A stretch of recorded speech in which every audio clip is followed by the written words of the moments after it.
Hey, yeah, we'll do that before the episode starts. Shout out Brandon for giving us the Zoom login password so he could make our recording happening. So claps out to Brandon and Dylan when you're editing this episode this week, because you're editing this episode this week. You can shout out Brandon, but Yeah, because he welcome. been his little ass been on a 2 month hiatus. We put his ass to work. Hey, summer's over. Get to work. All right.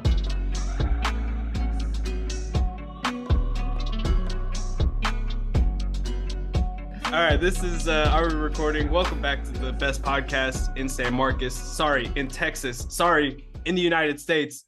Sorry, in the world. It's our recording. It's 007, and I've got the young Rottweiler, Ethan Hamilton, with me as always. Boop, boop, boop, boop, boop, boop. I like it. I like it. we're doing the West Side Gun ad libs for the intros now. That's how we started. Boop, boop, boop. All right. I like it. And today we are joined by first-time guests of the show, Magno. Thanks for joining, man. Hey, come on, man. I had to. I appreciate y'all, man. Man, this is my first time meeting you. I was really excited to have you on the pod. I saw you join the group chat while I was in my what are we gonna call my retreat in Colorado? Your sabbatical. My sabbatical in Colorado. And when I got back, I see this guy in the group chat just he's spitting this Rockets and Saints agenda, and I'm like, hey, you were sick to your stomach, right? I was sick, but then I know you know what? Yeah.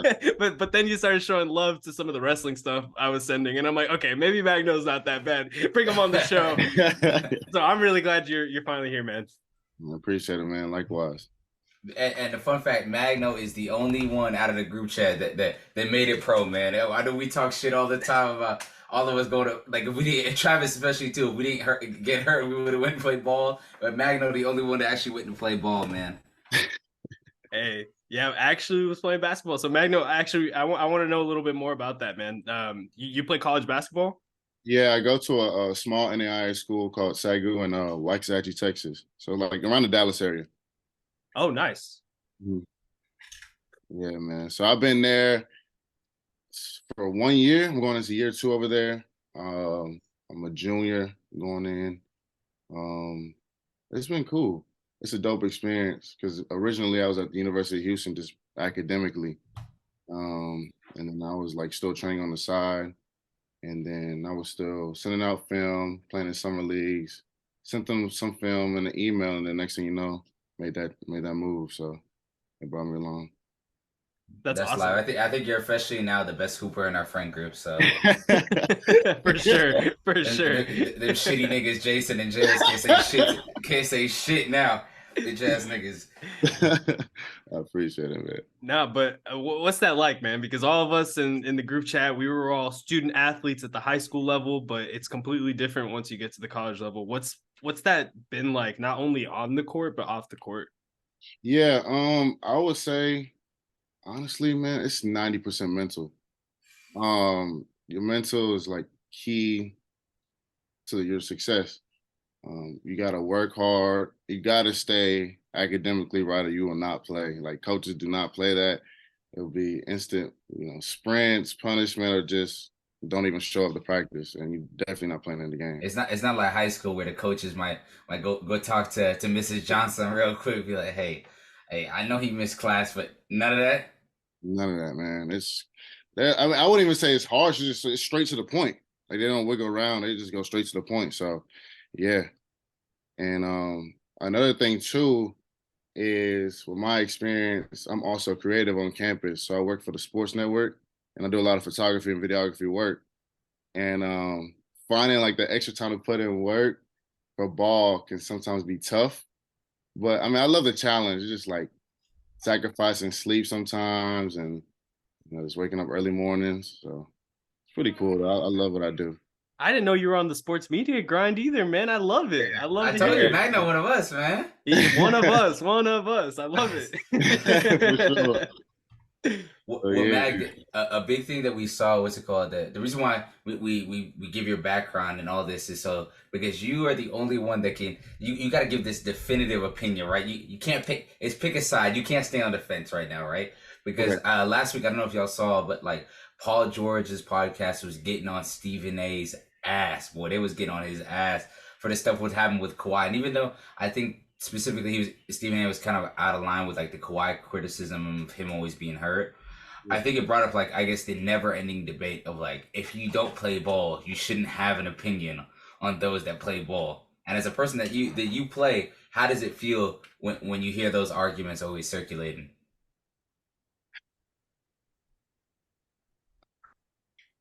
The thing is, I see both sides. I'm cool both sides, but I'm a side with PG because I just feel like you gotta have some type of experience. That's my only argument. Okay, But so what's the level then? So what's Yeah, the level? yeah, Because I was Stephen gonna A has experience. Yeah, I was gonna say, so like some type of experience is it high school? Is it playing at the college level? Because like, would you say Travis is a ball knower just because he played high school football?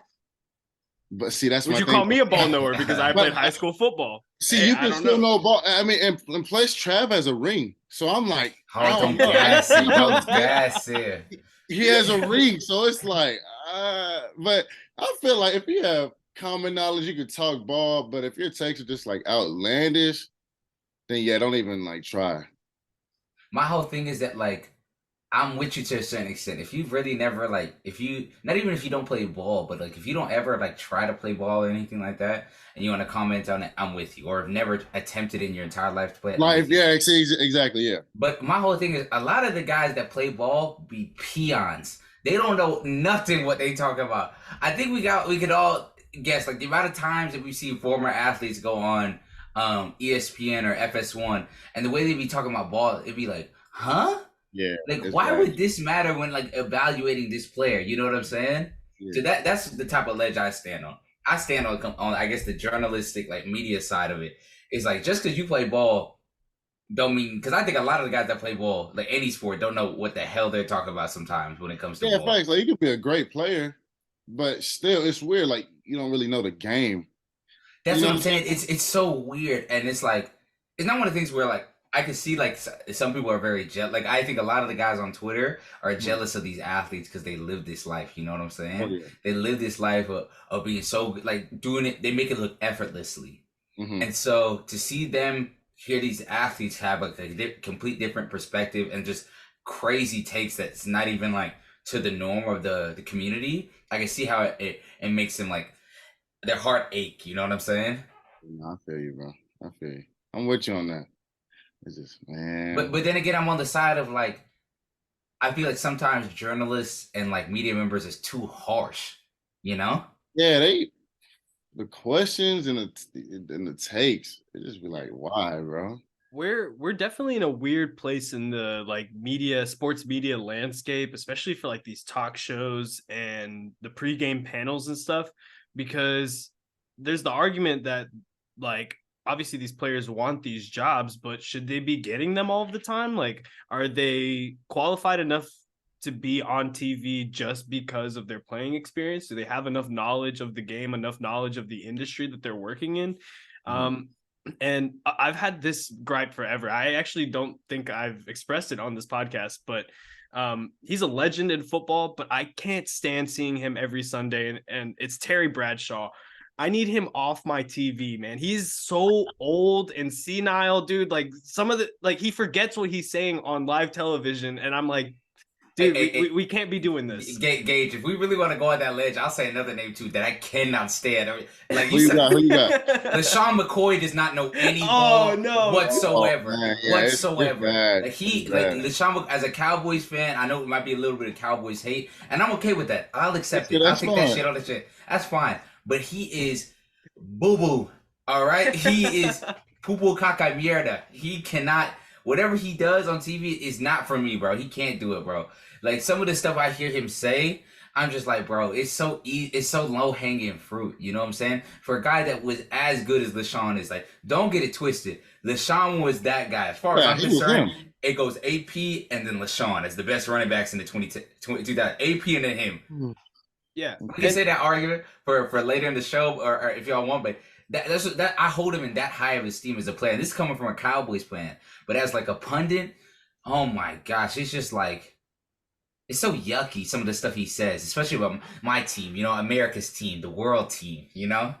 Yeah, y'all not the world team. I don't know. Delusional. Yeah, I don't know what's wrong with y'all, but y'all are very, I don't know. Yeah. But I'm glad, Gage, you went on that ledge. Magno, what is a sports pundit or analyst that you can't stand, bro? The hot takes. It's not even a hot take. Just go on that ledge, boy. Okay, it doesn't have to be someone you hate, because I don't hate Terry Bradshaw. Hate's a strong word. Hate's a strong word. But I just think like someone that you don't think is a very good like sports media journalist, someone who's on your TV often, who doesn't know ball, even though they might have played. Give me Kendrick Perkins. Okay. You think Kendrick Perkins don't know ball? I don't like Kendrick Perkins. I like JJ Redick smooth because, you know, he actually hooped. They both hooped in the NBA. Valid resumes, but it's like, come on, man. KP be killing me sometimes. Yeah, he'd be roasting my players, so I also got a little deep. That was an amazing decision. Yeah. Whoever his agent was, they smoked that getting him that 2K thing. You know who was like honestly like one of the worst ones too? Who? Ryan Hollins. Oh yeah. Yeah. Oh yeah. You remember when Stephen A was out for that summer and he took over? Or he was like a reoccurring guest on First Take. That was rough. I'm not gonna lie. Yeah, that was rough. But you know, it's interesting to see though, because like you have these parallels where you have a guy like Stephen A who wasn't, you know, popular for playing, and then you have a guy like Shannon Sharp who's about to get thrown like so much money, but he was a very good football player, but he comes onto the screen and he has such a natural like just persona on him, and like I think it differs like between players. It really does. He's real good. He's really good. It sucks to see him and Skip go that route, but did you guys see the news about Undisputed today? What happened? Lil Wayne is gonna replace Shannon on Undisputed every Friday. No way. Yes, every Friday. That's not true. I gotta fact check this, bro. For real. That's a rumor. Or that's like official. No, like Skip confirmed it today. Like that's for real, and I wanted y'all's take on it because Lil Wayne is finna say some outrageous stuff.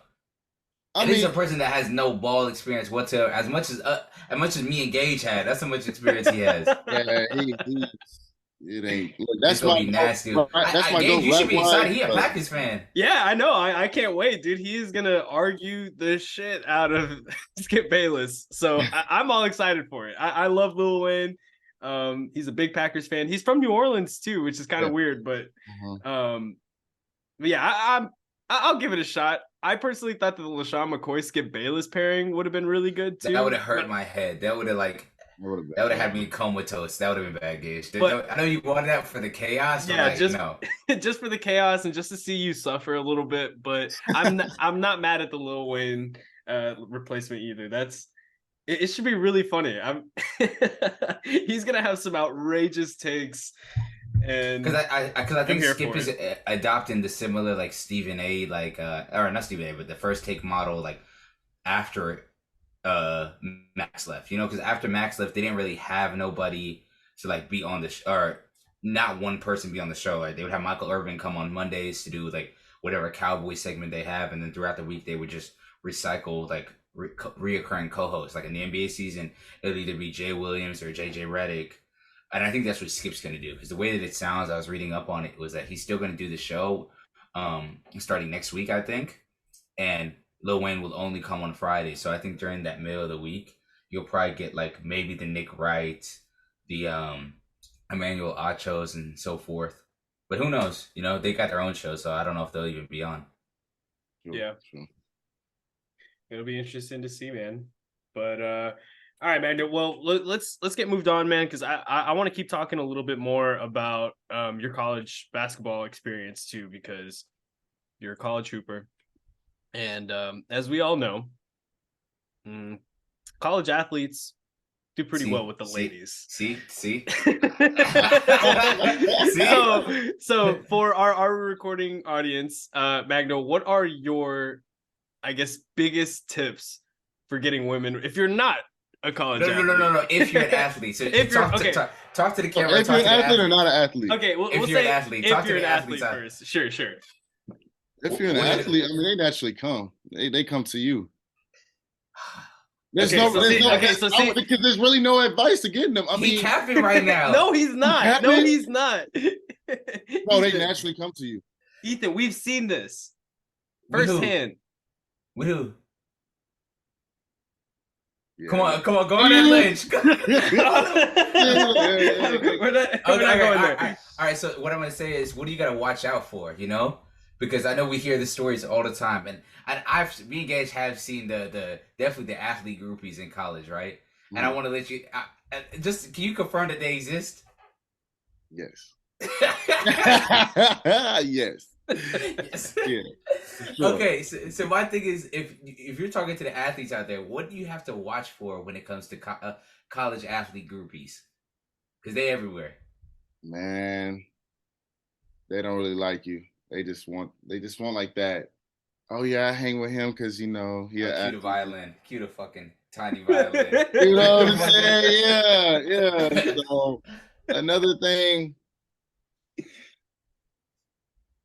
they gonna want to cuff you quick, man. But it's like, yo, I don't even know you. Like, relax, like, calm down. I don't even. It's just they for real be trying to cuff fast. yeah, bro. Well, just because you're an athlete, just because you have that title already. Yeah. Okay, so see, but Magno, I wanted to hear like the transition because you said that you started at Houston just academically, and then you went to go play, ball.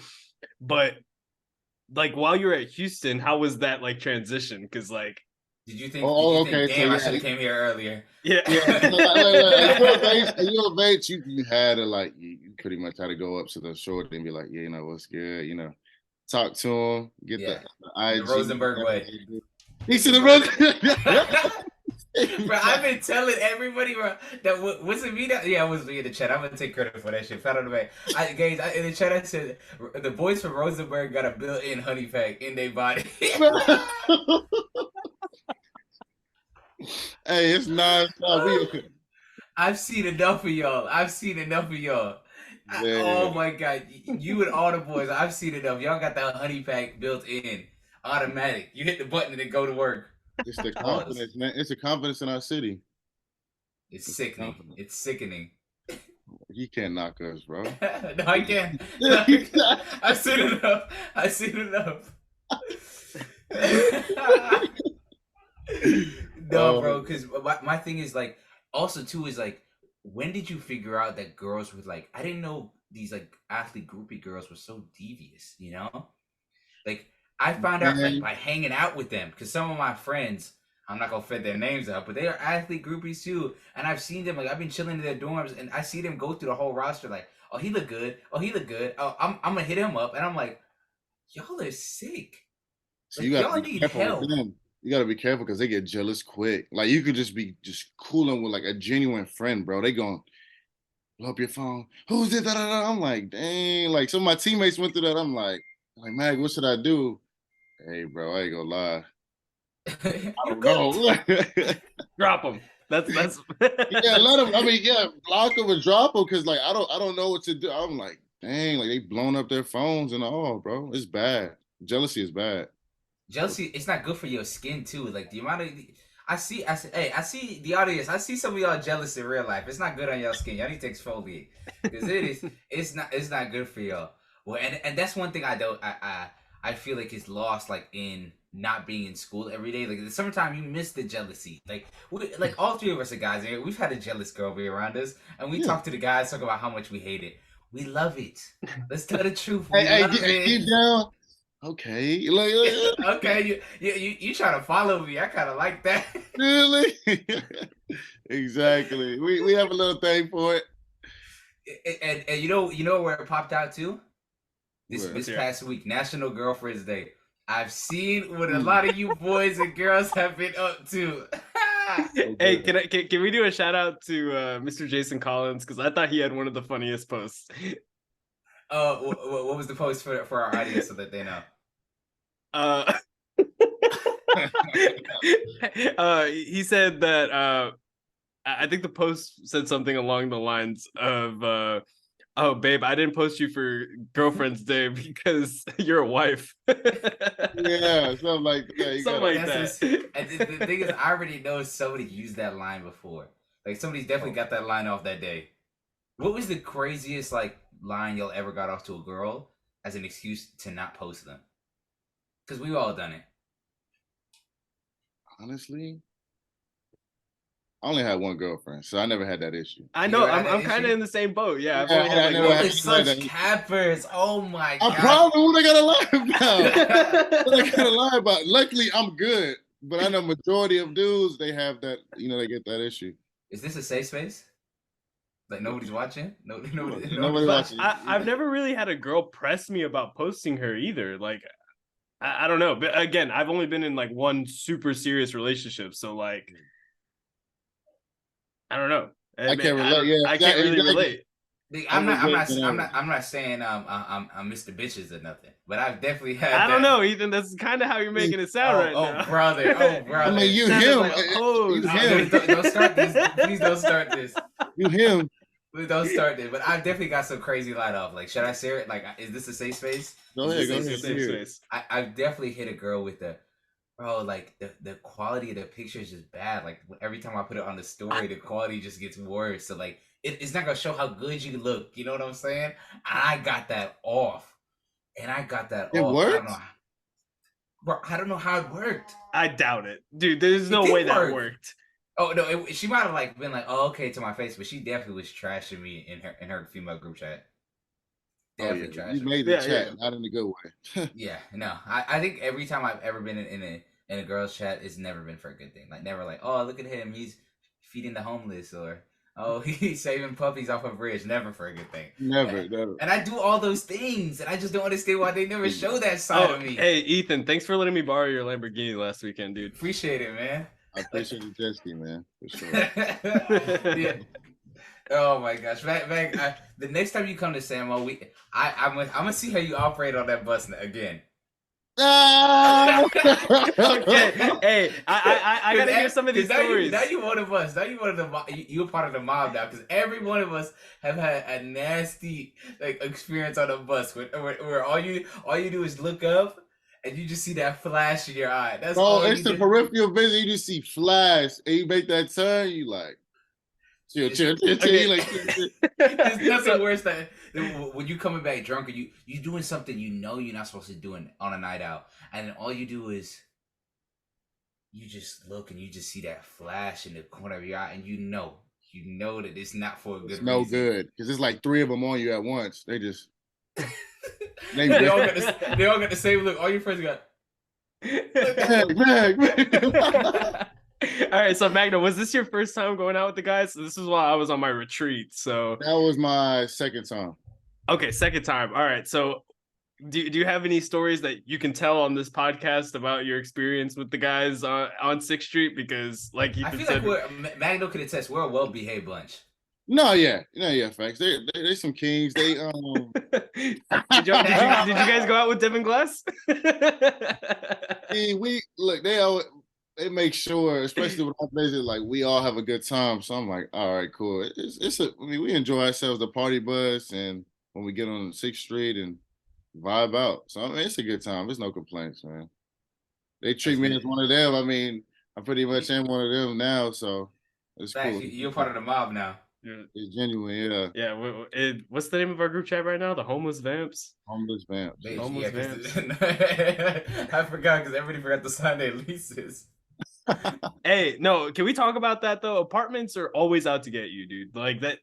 Those guys were kind of. And tow companies too. I know you've been an enemy of tow companies. Will Tow in San Marcos, Texas. You have an enemy of me. Like, they be towing you? Yeah, they Gage ass. Dude, okay, so they told me just once in San Marcos, I think, right? No, twice. I don't remember 2 times. I think I just remember that one time when we were getting back. We were coming back from the square. I've been there. Like I'm the guy that like every single time somebody gets towed, I come out like, oh shit, instigated hard. Hey, your stuff getting loaded up right now.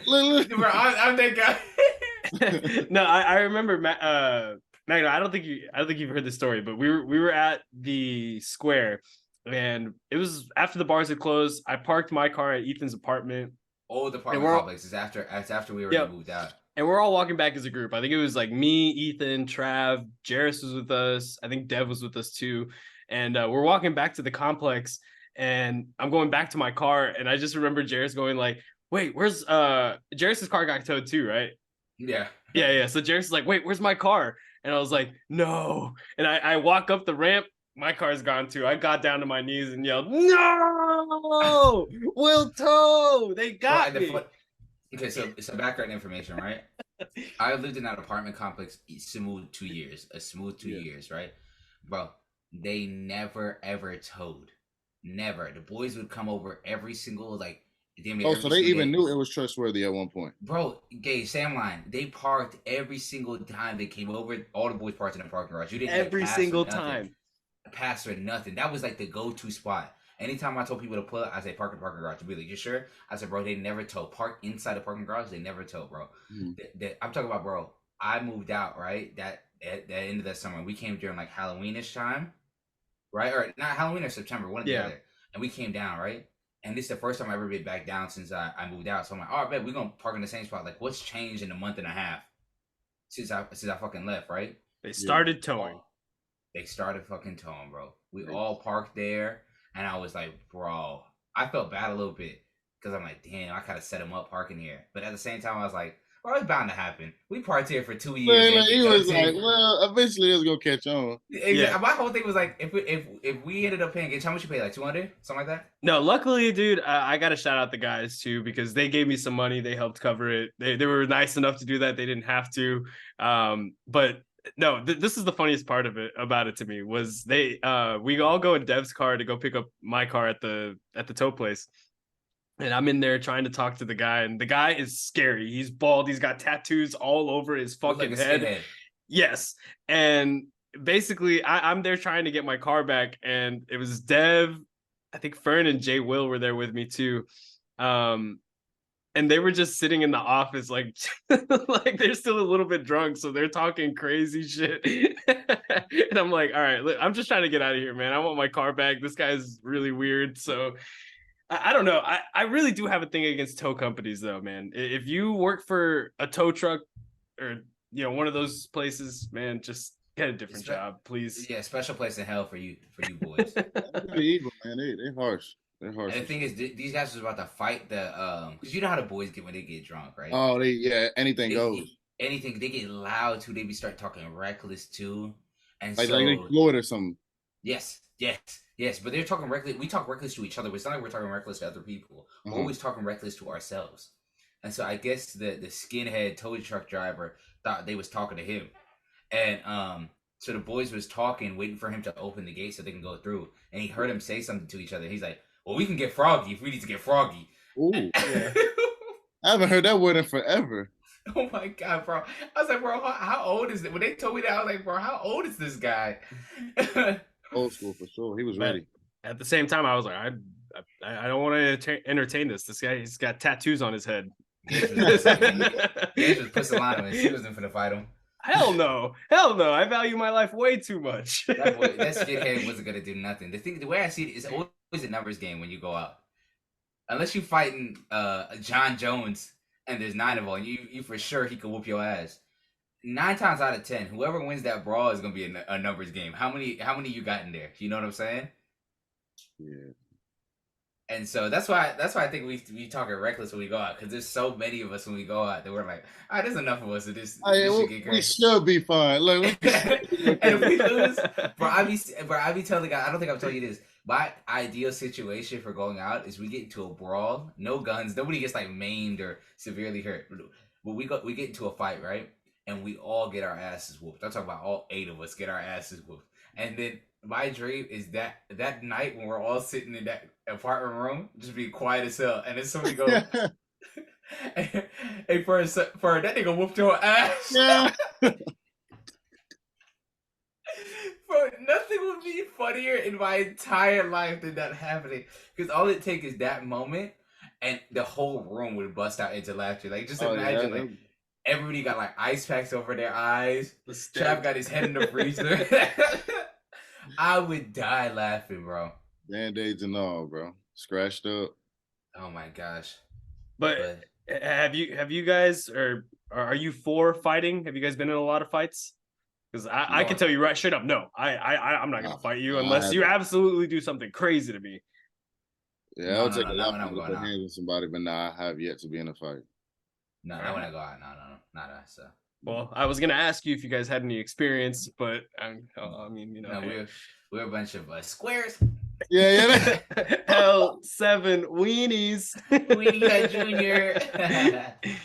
But we can talk about other grown men fighting, and we talk about boxing because I know Magno, you were Magno gotta take his victory lap. Yes. Hey, Magno, I know you're super into boxing, man. Did you like that transition, Ethan? I felt like that was really pretty good, right? Really good smooth. But now we can talk a little bit about boxing. I feel like we haven't talked a lot about boxing on the podcast. I feel like for like major fights, but Magno, you're like a true like boxing fan. You watch like a lot of the fights, and this is something that you're really like into. Yeah, for sure. Now, they just had the big fight with Terrance Crawford and Errol Spence. Ask Ethan what happened. Oh my God, I don't want to talk about it. Daniela, stand up. You see what I'm Daniela, stand up. The thing is, going into this fight, I told Mag, for the longest, these has been my two favorite fighters, Errol and Crawford. Like, I've been wanting them to fight, right? Mm-hmm. And I had to roll with Errol, boy. That's Dallas's very own, boy. That was the champ. I had no choice. Y'all acted like I'm some kind of. I wasn't even a Crawford hater. I was arguing with a couple guys at work, and I'm like, bro, I like Crawford. I hate that it had to have been Errol. Like, I hate that it was him that he did that too. It was bad, Gage. It was bad. 5 knockdowns. Yeah, I heard. Never been knocked down in his career. It ended in the 10th round, right? 9th round. 9th. Yeah. Like mid of the 9th round. Yep. Yeah, because I saw it was pretty heavily anticipated. One of the bigger promoted boxing matches I'd seen in a while. But yeah, I don't know. I want to get back into boxing, but I just feel like since the inception of UFC, that it's kind of like taken that part, and boxing is taking another step forward again. I feel like with this is the celebrity stuff. This is the best year boxing has had in my lifetime. In a while, yeah, for sure. In a long time. Yeah, because it's like they're finally starting to put. I mean, the political stuff is still going to be there, but like the fighters are now starting to like hit each other up on the side, and like, hey, like let's make it happen. You know what I'm saying? Like even with Javante and Ryan, you know what I'm saying? I didn't know we were going to get that like soon. So we got it. I was like, okay. And then we got Terrance and Errol talking for like 5+ years, and we got it this year or just like last weekend. So I'm like, same with what's his name, Inua and Fulton. Yeah, like they're not playing them. Like now, everybody's like going the old school route. Like we just gonna fight now. Forget the politics because it's more media and stuff involved. But nah. And that's been the biggest problem with boxing in comparison to the UFC, because the UFC always had there's one lane. It's Dana, right? Dana's the one that decides the fight. Dana's nobody else. The best fights. That's been boxing's biggest problem, right? I think we can all say that. Like, and the 4-belt era has been trash because of that reason. Because everybody's fighting separately, and maybe you get a fight like Crawford and Spence once every like 3-4 years. You know what I'm saying? Exactly. When they want to be like, all right, cool. When they fought all the guys that they've already had to fight before they get to them, maybe you'll get them. But this year in boxing, like they've really like it's been the boxers, man. You said it best. Like it's been the boxers that have been like, man, like screw the promotion. We gonna figure out a way. Like I should fight you. I'm gonna fight you. Exactly. You know what I'm saying? Yeah. All the political stuff to the side. Let's box. And it makes me think of like what's gonna happen next too, as far as like the Errol and Crawford. Like, what does Crawford do next this season? I think he fights one of the twins from Houston, one of the Charlo twins, the one that's about to go undisputed versus undisputed against Canelo. I think he wants him. The thing is, I don't like either one of the Charlo twins. Really? No. Mel is legit. And Canelo's my guy. I don't like either one of the twins. Like I said, Errol and Crawford's my guy, so I'm riding with whoever. But I think Errol deserves his rematch. I know he got his ass whooped. I know. It's gonna be bad. I don't even know if he can do it because they're talking about some neurological stuff. What happened? Gage, for context, like about 2-3 years ago, Errol got into like a really bad car crash over here in Dallas, where he was going like 120, 130, and his like Lamborghini flipped over like 8 times. Like there's a video of it like on a street cam footage, and he had to take like a whole year off of boxing. Like it was like just a year for flipping a car like 8 times, bro. Bro, it was insane. Like that's crazy. Like go look at that. I don't know how he survived. That's what I'm saying. He's lucky to be alive. And the interesting thing is, he had 2 fights before this Crawford fight, right? It was Rugas Danny was one of Garcia. No, Rugas, Garcia, and Poirier or Sean Porter. Was it Porter? I think he fought Porter right before that. I don't know. I'm not sure. But he's had a decent amount of fights too after the car crash. And the thing is, I thought, especially that first fight out after the car crash, that's the best he's ever looked. And to see him get done like this by Crawford was insane to me. I don't think any like people picked like one side or the other. I'm not saying people didn't pick Crawford because Crawford was definitely the underdog going into the fight for a little bit. But like nobody picked like an ass whooping than what Errol got because that's what he got. It was really like we're like 50-50. Like this might go to 12, and it's gonna be like a late stoppage, like 11th or 12th round. But it was just one sided. After round 2, it was just Crawford. Yeah, like after that first knockdown, Errol just looked so slow, bro. And I feel for him too. I want to see him get his rematch though. Like I want to see him get a rematch. Hopefully, it's 154. You think they do that 154? I think they do. Yeah, I mean they both. Even Bud was like, he was like, nah, it's time to go up. Pretty much, he was like, nah, I'm cool with it, but yeah, like 154 looks really. And I can see Crawford going to 154 too, because if he would fight one of the Charlo twins afterwards, I'm pretty sure he'd want to prepare for that. You know what I mean? Have a fight in that medium weight class. Exactly. So, yeah. That you know what I mean? Saying though, if Errol flips his, I don't see him doing it, but if he flips the switch in that second fight and wins, that's gonna be one of the greatest trilogies of all time. But like, I don't see it happening. I don't see it happening. You know what? I'll put money on Errol next round. Next fight. If it's at 154, we're gonna talk. We're gonna talk. Hey, clip it. Hey, clip it right here. Yeah, you know we're gonna talk. Yeah. If it's at 154, I'm putting money on Errol. All right, let's go. We're gonna talk. Let's go. I just feel like it's too much momentum is swinging the other way. Like, oh, now y'all playing with Errol now. Like, yeah, he lost. He got his ass. Nobody's playing with Errol. Now y'all playing with him. Crawford made him look like light work, and my Errol thing was no, I agree. My thing with Crawford is he had one of the most perfectest fights I've ever seen anybody have. Like he didn't let Errol get nothing.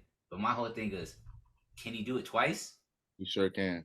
I don't think so. I think Errol at 154, because Errol is not. Don't get me wrong, Crawford's a better athlete than Errol. Yeah. But I think Errol is naturally bigger than Crawford is. That is true. And I think he's gonna be more used to the 154 weight.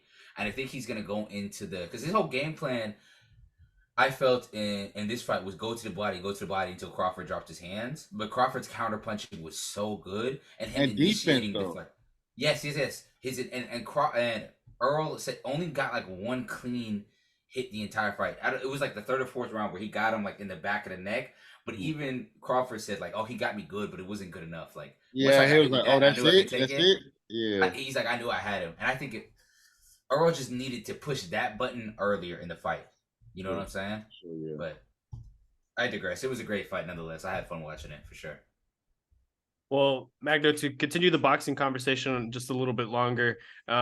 So how long have you been watching boxing? And I guess an extension of that question, who are some of your favorite fighters of all time? Because I watched boxing a lot early in my life, but I think I'm kind of starting to get back into it now. So I started watching boxing, I'd say like 2012. Yeah, 2012. And you said like my goats, like some of my goats. Yeah, some of your favorite boxers. Yeah, of the years that you've been watching. From what I've watched, Floyd.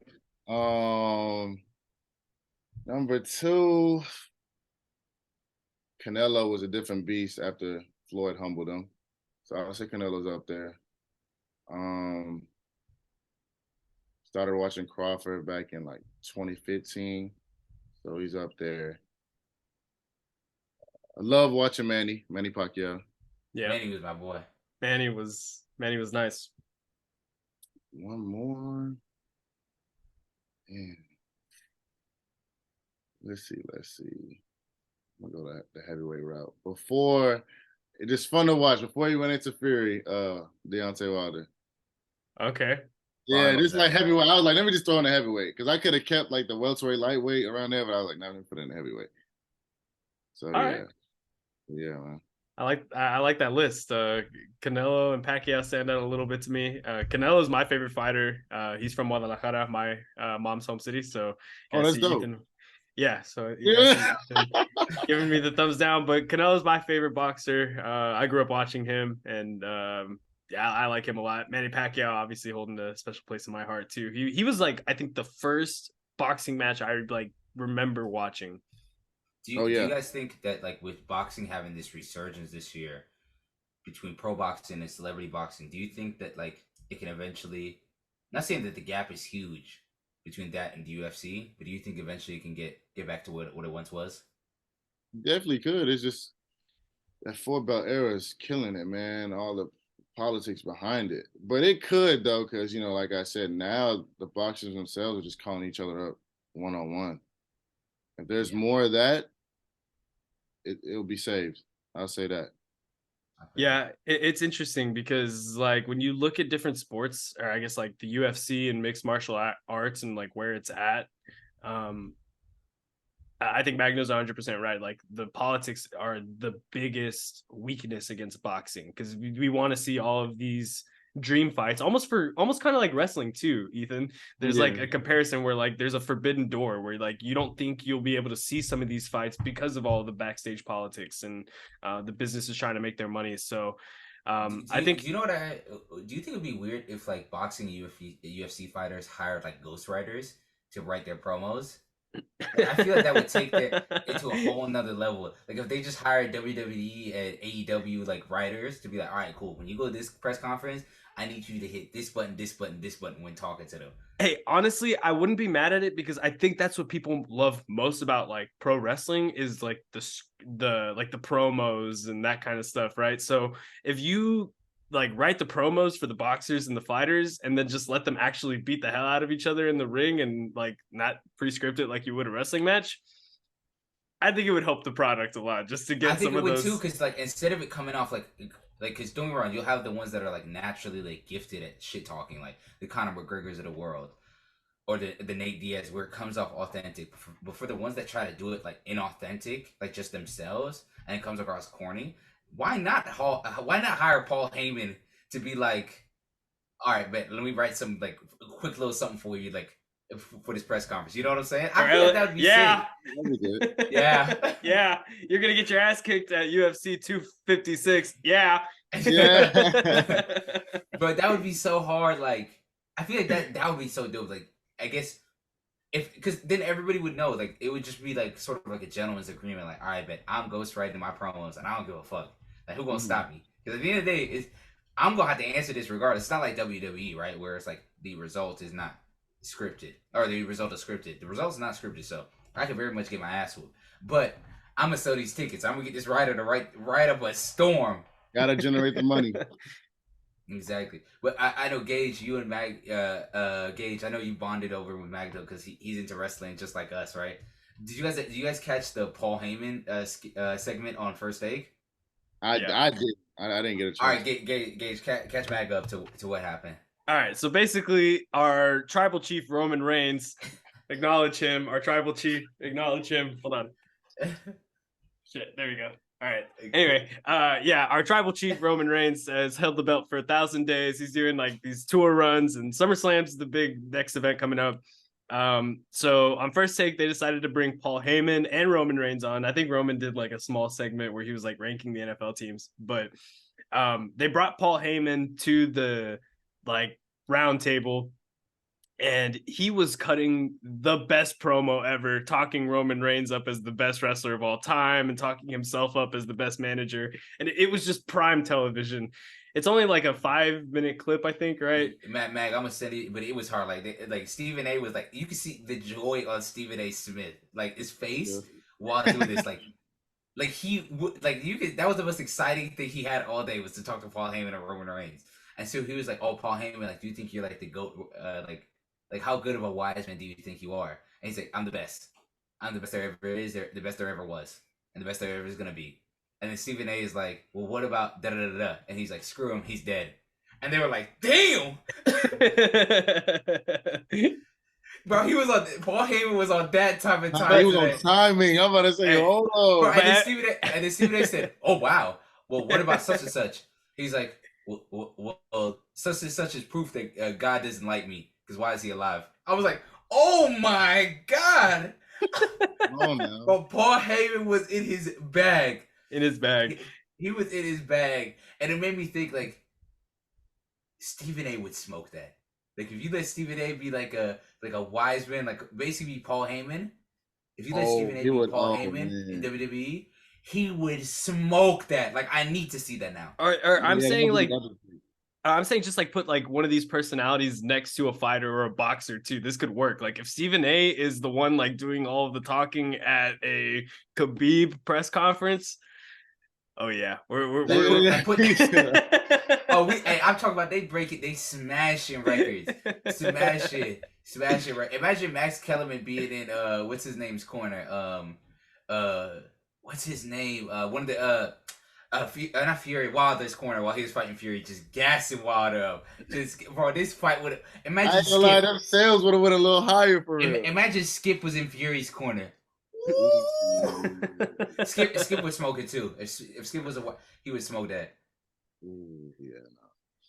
It's just getting someone with a lot of charisma, I think. And that's one thing I never appreciated watching like wrestling earlier in life. Like I used to hate Paul Heyman.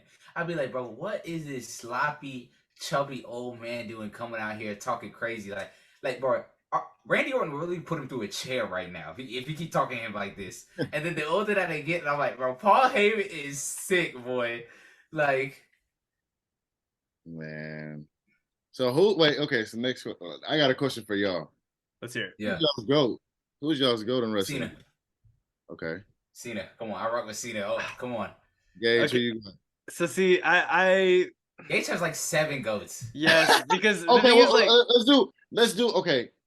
Entertainment wise, like just entertaining, like like wow, like when this show premieres, who you got. Yeah, it's just I look at wrestling from like a lot of different standpoints, like obviously in ring and a lot of different aspects. But I would say, I guess in terms of cutting promos and stuff, you're saying?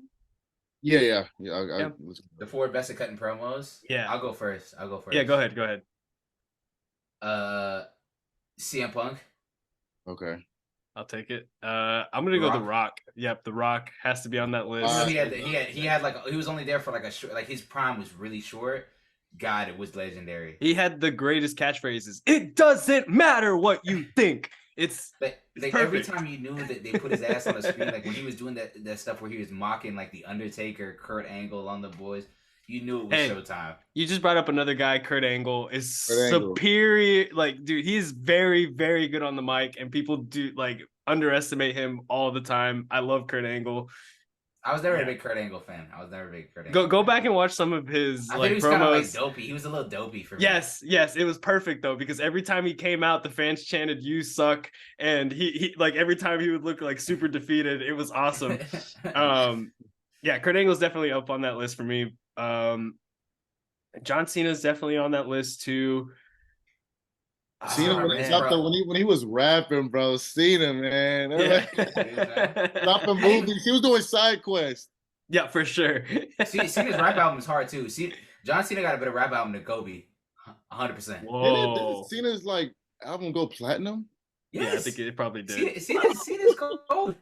Cena's cold, boy. Yeah, he had that Basic Thugonomics song on there that he ended up coming out to for like 4 years, so that was pretty cool. Bro, you remember his promo against Roman Reigns? That was golden. And the second one for The Rock. Those two are my favorite Cena promos. I think I'm also gonna go Chris Jericho. I'm gonna add him to that list. Jericho would smoke him. Jericho was tough. His little finish, okay. Yeah. Chris Jericho was crazy, and especially like in his later years, he was doing some really good stuff. And I feel like Chris Jericho is someone who's gonna he spans out across a lot of different generations of wrestling fans. Because you guys know who Chris Jericho is, and right now he's in AEW. I mean, he's been around for almost like 40 years, it feels like. So, Chris Jericho's got to be on that list for me. Y'all missing one. This is crazy, especially like just pure like joy and entertainment. Y'all missing one. I'm gonna see if I can get it. I'm gonna give it like a few more names. Go. I know who he's gonna talk. He's talking about Jeff Hardy. I know. Yes, you know ball. The thing is, Jeff Hardy was like is less about the mic and more like his actions. Like I'm saying his act, like it's pure like his mic was like real like minimal. I mean him and his brother, but his brother was better. Flying off of ladders. Hey, no. Let me tell you, like in ring, Jeff Hardy is my favorite wrestler of all time. And he might not be the most technically sound or anything, but he really put his body on the line for the fans every single night, dude. I was watching just random episodes of SmackDown last week, and they had like a TLC randomly on a SmackDown, and I'm like, no wonder Jeff Hardy will be in a wheelchair at 50, dude. They were doing ladder matches every fucking week with him where he's jumping off of shit. I mean, it just he's done so much for wrestling, and I think it's underappreciated. Not the greatest on the mic. Every week. We do this every week. Every single week we do a Mount Rushmore of wrestlers. You guys, I know this is becoming a wrestling podcast, but oh my gosh, bro! But honestly, I went down. Like I said, the past month I've gone down like the Stone Cold rabbit hole. Stone Cold was that.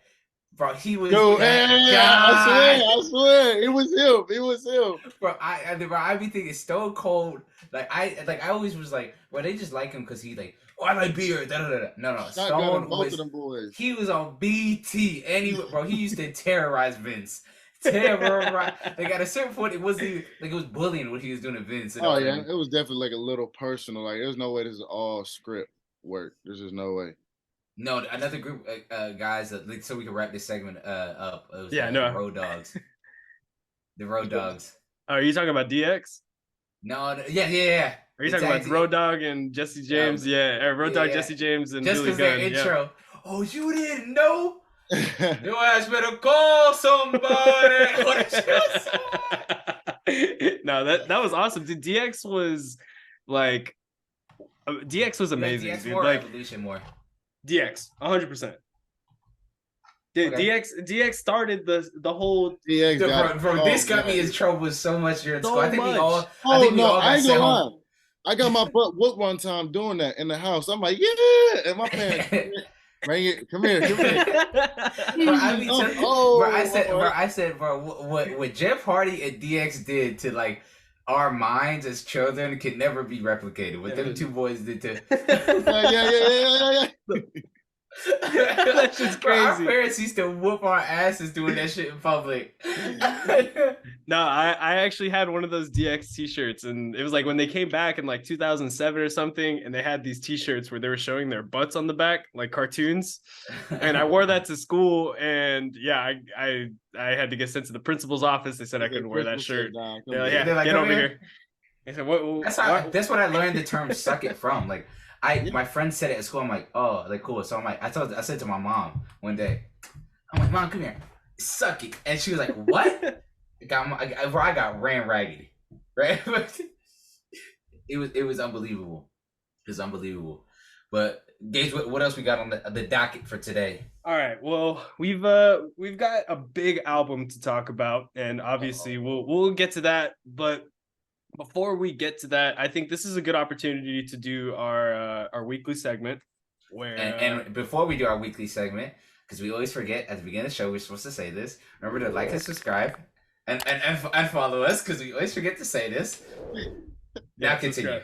Yeah. Oh yeah. Before you continue watching, go subscribe. Go like. We'll give you a second. All right, that should be enough time. Do it, yeah. Yep. All right. Cool. So this is Put You On. Put you on. All right. This is Put You On, and Magno. Basically, we're just gonna give you the top, or I guess the genre that we want you to give, and just give us a show or a movie, or an album, song, whatever you want that you want to put us onto and put the audience onto. So we'll start with movies and TV shows. Does anyone have something that they want to share? Because I have one quickly that I could do. I can do mine. I got movie and TV show. I'll start first. So for me, Netflix just released like this adult animated show called Captain Falls, which is like if you're into Archer, like it's that style of like really like raunchy comedy for no reason, like animated show. It's pretty funny. It's basically about like not to give away the plot too much of the show, but basically this guy, he wants to be like a submarine or like a cruise ship captain, but he's completely unqualified. And then one day he shows up to work and he gets hired for one of like the most prestigious crews in the world, and that's when like the whole show starts. All right, and what did you say the show's on? Captain Falls on Netflix. Captain Falls on Netflix. All right, Magno, you want to take it? Want the next one? Movie? Ooh, I mean, y'all probably. I guess it's for the audience, really. But movie wise, I'm gonna go Interstellar, man. Interstellar. Okay. You using your Nolan bag. Have you seen Oppenheimer yet? I haven't. Is it You good? gotta go see. I haven't Bro, seen it crazy, either. Must crazy. see. Must see. I'm a Nolan like groupie, like top 3 Nolan, easy. He said Easy. top 3. Damn. Nolan is cold, bro. Like, It's- what's another one more movie he did? Denzel's son is in it. In Tenet. Oh, Tenet. yes, Tenet's cool. yes. You may yes, see Tenet a bro. couple times, but That thank movie you. is tough. Thank you. We're on the same train as Tenet. I love Tenet. Tenet's great. Tenet, you gotta watch a couple times though for you to understand. Yeah, you gotta understand. You gotta really like lock in. It's not one of the movies you can just, No. Yeah. But Oppenheimer, if you're a big history buff, you're gonna like it. If you're not a big history buff, it might not be one of your favorites. But if you're like a history buff, which I am, like I loved it. I loved every second of it. Okay, But I'll let you talk about Interstellar. But yeah. Interstellar is like, so I'm not really in. I wasn't into like all like the sci-fi get or like the space stuff.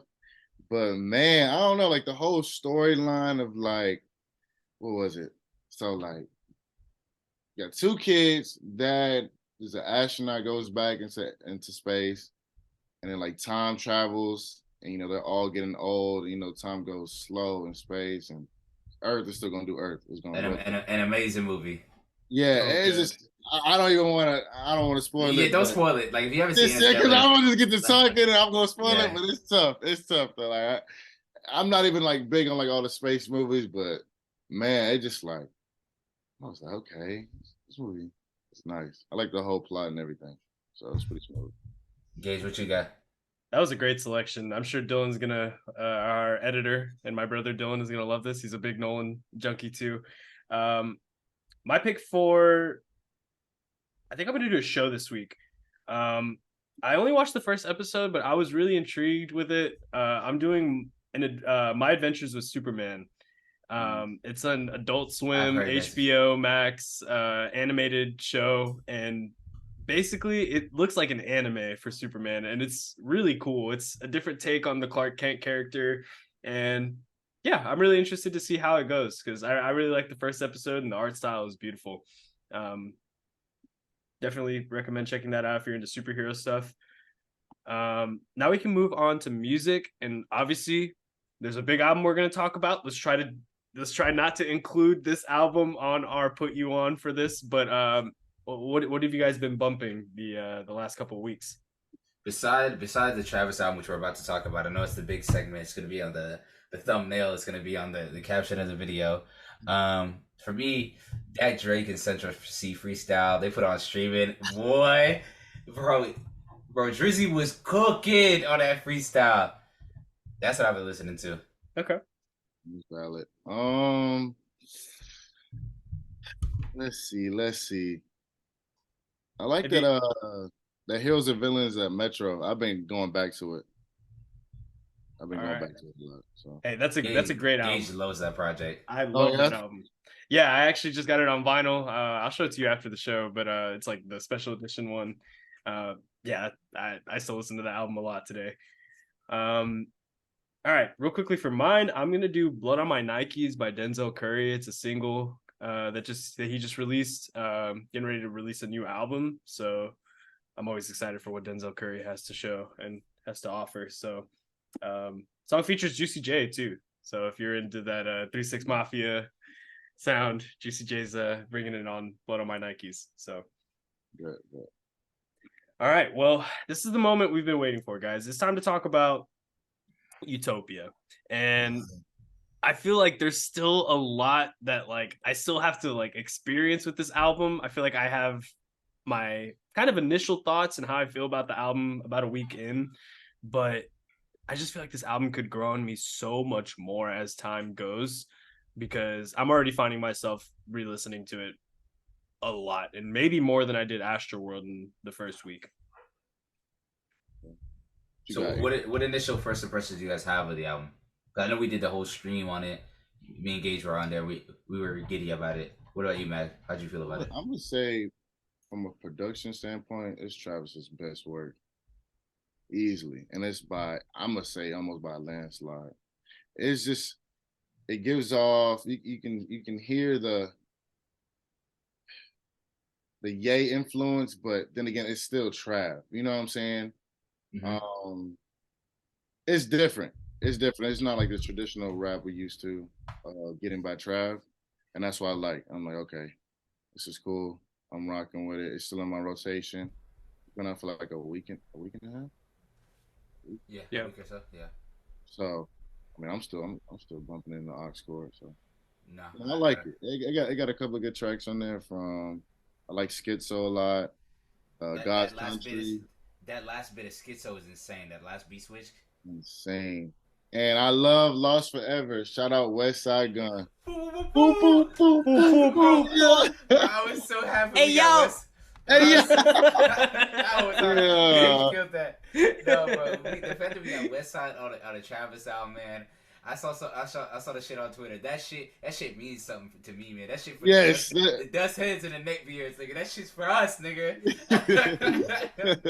I loved it, bro. Cause like I remember he leaked the snippet like a year or two ago. I was like, man, I need to hurry up drop this. You told me this needed to drop in general. And then when I heard it, right when it dropped at midnight, I heard Lost Forever. I was like, yes, we're eating. This is what we need. Yep. Okay, so I got a question for y'all. Yeah. Did Utopia live up to the hype? Yeah. Yeah, I think so. Yeah. I think it did. All right, and The why do you rollout could have guys? been a little better though. The rollout could have been a little bit better, but I think it lived up to the hype, just like from a music standpoint. And it was worth the wait, the 5-year wait. Yeah. Yeah. I think so. All right. Well, shit. I mean, I'm glad y'all like it. I really like it a lot. I guess besides the West Side Gun feature, what's y'all's favorite feature? I guess moment on the project. Let me look at the track list real quick. I can tell y'all one of mine already. Yeah, you got it. I'm gonna pick something different because I know exactly one of us is gonna say this. One of us is gonna say, yeah.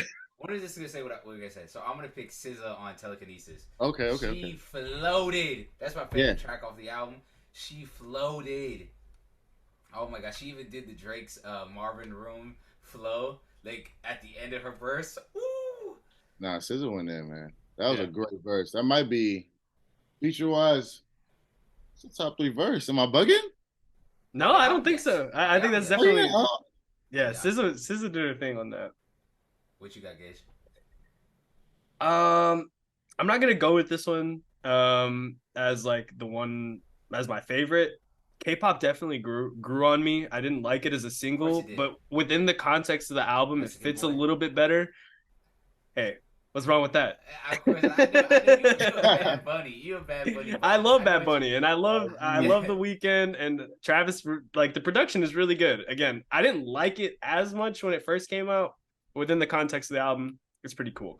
But I would say, honestly, he's being kind of disrespected on Twitter right now because he wasn't featured. I know Travis added the features on Apple Music and Spotify, but Casey's production on Thank God is so awesome. I love that track. It's just so like ethereal, and when you're listening to it with both headphones, I'm like, yeah, Travis was really in his him and Casey were both in their bag on this album.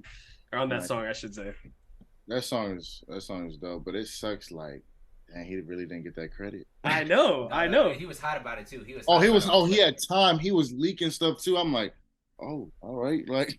Well, that's the last time we see Casey on a Travis Scott album. Yeah, sure. Yeah, like they're going to talk something out, but other than that, yeah, that's the only, like, that's the last project he gonna be on. That sucks because Casey's really good, man. I don't know. Casey, he smoked his shit on the Kanye album too.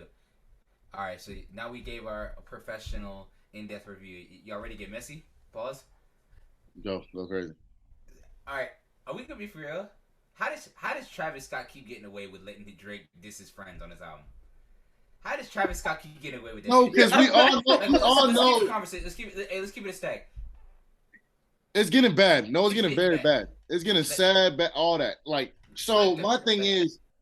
We all know the Drake version. Let's break down the timeline of what happened for the listeners, right?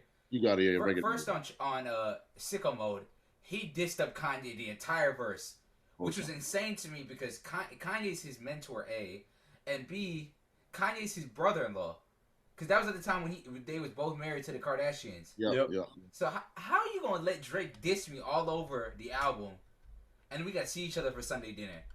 That one was insane to me. Kanye was well within his right to be tripping over Trav over that one. For sure. And now this one, I know it was directed towards Pusha T, but he was dishing up Pharrell too. Like, for what? What's Pharrell do? You know what I'm saying? Hey, does this say more about Drake or Travis Scott though? Travis Scott. Trav, because we know Drake is always on time and he don't care.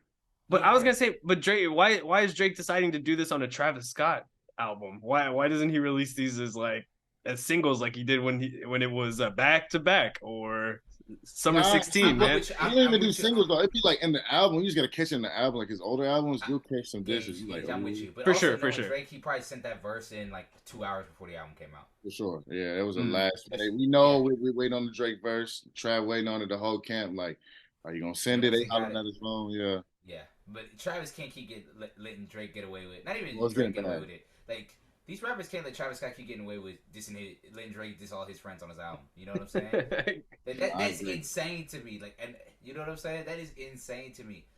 But Gage, to answer your question, with that Drake diss to Pusha and Pharrell, right? I'm not mad at him dissing Pharrell. Like, I get the whole Pharrell diss. Like, Pharrell is on that side of the room, and Drake's made it abundantly clear he don't fuck with Pusha. He don't fuck with nobody that fuck with Pusha. Yeah. Right. Which I can respect. If you beefing with somebody, I'm the type of guy. I'm beefing with you the long way. Can we also talk about how grudge? Can we also talk about how Pusha T's probably like in a cave writing in blood, like what he's gonna do to Drake and what he's gonna what he's gonna do? Yeah, Jim Jones too. I was just about to say. It's scary.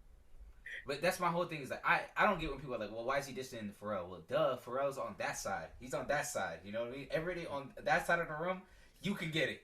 Mm-hmm. Whoever, wherever. So I respect that energy. My whole thing was, this is the most annoying part about me. I have no problem with Drake shooting. I have no problem. I think that's what rap misses. Is good old pow pow. You know what I'm saying? Wording pow pow, not actually guns pow pow. But and Gage knows how much I've been pushing this Drake versus Kendrick propaganda ever since we met. But why are you still dissing Pusha? You've already admitted that you lost the beef. Like, why? Like, let it go. If you were gonna diss him, I'm all for not fucking with him after the fact. But you already admitted that the little rapping like battle that y'all had, Push won and it was done. You know what I mean? For whatever reason, Jay Prince made a call, said you couldn't drop the song, and it was dead. You know what I'm saying? It was dead. So why are we still dissing him? Because this has been like the 6th or 7th diss he's had since that whole beef has ended, like 4 or 5 years ago. Cause man, you know he put that business out. I know why, but and Drake gonna go. He's not gonna just let it go that easy. Like that's why I think with his next upcoming album, it's finna get spooky for the dogs. That's the one thing I asked for Drake on this album for the dogs. Shoot at everybody. And I think that's what he's doing. He gave us like a little snippet on Meltdown, and I think this album's gonna be crazy. I think he's shooting. That's my. But then it goes because I get. I'm as a fan perspective. I'm tired of hearing Drake this Pusha, like that beef. The Kendrick beef. Kendrick all you want. I'm just done with the Pusha shit. Like, bro, you already admitted that you lost. Like, why are we still doing this? Nobody's asking you to be friends with Pusha. Nobody's asking you to keep talking about this. I'm done with it. I've been done with it for so long. Like, I don't care anymore. But I think I know why he's doing this. Why? And it kind of ties into the Jim Jones thing. I think he want Pusha to jump out the window. Like, he want Pusha to jump out the window with a diss track so that he can drop the diss track that Jay Prince told him not to drop. So you think he's like egging them on? Like, yes. I don't know what Drake has or what he said in that diss track, but it must be something spooky. It better be. It better be. It has to be because Jay Prince like, hey, bro, I ain't gonna lie. Like, nah. We're not gonna do this. It's not gonna get out of character now. No. But that's what I'm saying. This is what Drake's trying to do. I think it's clear as day. He keeps doing these shots at Pusha, the one-liners, instead of a full track, because he wants Pusha to jump out the window first with the track. Mm-hmm. You know what I mean? He wants Pusha to jump out the window first, just so he can be like, see, Jay Prince, he the one that added me, so I'm gonna be the one to let me release the song now. I think that's what he's trying to do. Yeah. The little subtweet kind of, but yeah. And I don't know. I think it's gonna work because I think Pusha definitely responded to this. That whole this, he's definitely. I hope so. Yeah, yeah. All right, so I guess Hold on. final. You another beef we got too. Travis diss Rocky again. What is with these two? Like this fan So created beef they have turned into a similar real beef. styles. They got that psychedelic style, like you know, they right there. It's similar sounds. But it's not though. Can we be honest? Can we be honest? Well, now it's not. Yeah, I don't think now. Travis makes way better music than ASAP Rocky. Yes. He been Yeah. way better music than ASAP Rocky. Yeah. I'm an ASAP Rocky fan. ASAP Rocky don't give a fuck about music. That's why I don't understand why he's egging this beef on. For what reason? Like, I get it. Like Travis kind of stole a little bit of his style. You know what I'm saying? But so did Rocky. Rocky stole it. He took Houston rap, like Houston style of rap, and took it out east. And then he's mad that Travis is rapping like somebody from Houston, but he's somebody from Houston. You know what I'm saying? Like I don't get it. Yeah. Like, you know what I'm saying? I don't know. It should have been that beef should have been done. Should have been squashed, but Yeah. I think that's a beef that was collabing egged on them by too. fans, though. To be honest, I don't I never saw it as like a real beef. I think it was like, well, I'm cooler than you. No, I'm cooler than you. Like some school ground, playground type shit. You know what I'm saying? Yeah. Yeah. Because neither one of them, like Travis is not a good enough rapper to actually make a whole diss track to ASAP Rocky. Like that's never gonna happen.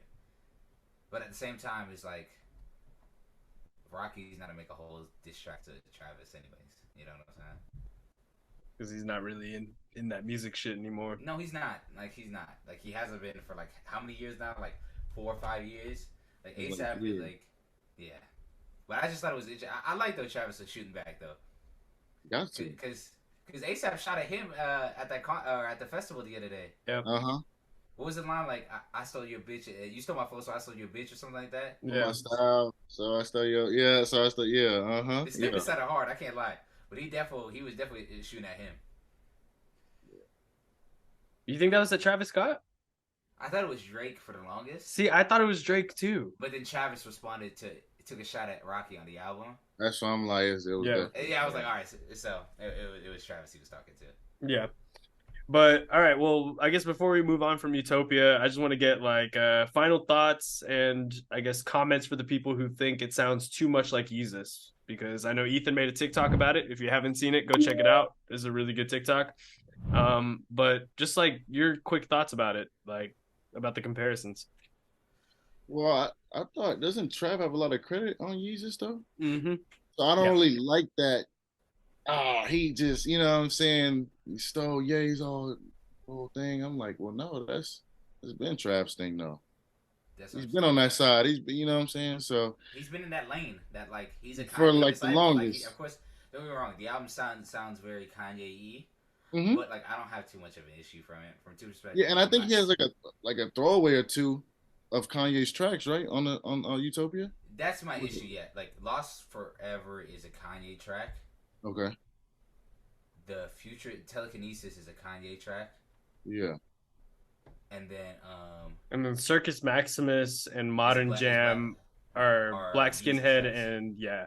God. They're like straight rips. Like if you listen to the drums on Circus Maximus, like right after Sway Lee comes to the beginning, that whole drum for the entire song until When the Weekend Come, that's the Black Skinhead. That's my only issue with it, was that maybe that song I was like, bro, you just doing a cover of a Kanye song at this point. You know what I'm saying? Like that could have been like, maybe you made this as like inspiration for the album, but as far as like putting it on the actual album, I don't know. I didn't like it that much. But I don't think he copied Kanye the entire album. Nah, he always been on that style.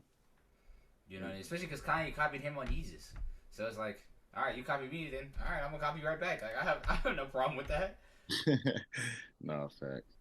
Yep. And I think Travis really solidified his place in hip hop with this album too. I think like we obviously knew that this was going to be a big album, but I think me and Ethan were talking about before it came out, this was going to be make or break kind of for him. He had been on a 5-year kind of hiatus. A lot of things had happened in those 5 years, the Astrofest, stuff, stuff with his family. But this was the make or break album. I think he made it with this album, and he's really solidified himself still as one of the most influential hip hop acts in our generation, because who's going to do numbers like this? I really don't think there's going to be another hip hop album that even touches Utopia this year. this might be the best project of the year because I don't know who else is even gonna drop this year. Like we've already forgot about the Uzi album. I mean, no disrespect. Oh, I love Uzi, but this album is way better. I think this is what we thought. Like Travis had the impact with Utopia that Uzi should have had with Pink Tape. Yeah. Yeah. And then now Uzi's like he's falling back now. He's like, now I'm gonna drop the album that y'all really want. I hate when artists do that shit. I hate it. Why did you just drop it the first time? Like, you know what I'm saying? Because now we're like, you lose. Like, you confusing me, you losing me. I'm like, all right, bro. Like, why did you do this? Like, all right, cool. You made it this emo punk album for the whites, but okay, cool. Black people, I got you. Yeah. Like, okay, cool. I ain't gonna lie, he has like 2 songs maybe in my rotation. It's the intro and like 1 song like in the middle of the project. Other than that, I'm not spinning that track. Like that whole album, no, it's not getting spin. Not for you. I feel that. Well, yeah. Gage, you got anything else? No, I think just one quick segment before we go. Magno, thank you again, man, for joining us. We really appreciate your time. I appreciate y'all. Hey, you've been a great guest, man, and you're a true ball knower. And with I guess your knowledge of ball, we want to get your top 3 basketball players heading in to the 2023-2024 NBA basketball season. And all I know is 2 of them better be white. I won't go that far. I already know who he's going for, and I'm not gonna put him there just because he said so. Give me Jokic, Giannis, and put that badass white boy. Don't do it. You don't have to do it, Magno. You don't have to. I'm not gonna do it. Still LeBron James until he retires. I love it. LeBron James until he retires, man. Until he hangs it up fully. I said ball knower, and I was not incorrect in that because I love that. I love that top 3. Honorable mention, Luka, but honorable mention. That's about it. Hey, Mag, before we go, man, plug your shit, man. Plug your shit. I know you got the film page. Oh yeah, Eternal Visions. Check it out. Yeah, we'll leave all that stuff in the description to go follow Magno. Go support his basketball career too, man. Really cool guy. Appreciate you joining again, Magno. I appreciate y'all. Your boys take care, man. Yes, sir. Hey, and for our recording, it was the young Rottweiler, Ethan Hamilton. And I'm 007 Gage Sutton. Thank y'all so much for watching. Make sure to subscribe and like, and we'll see y'all next time.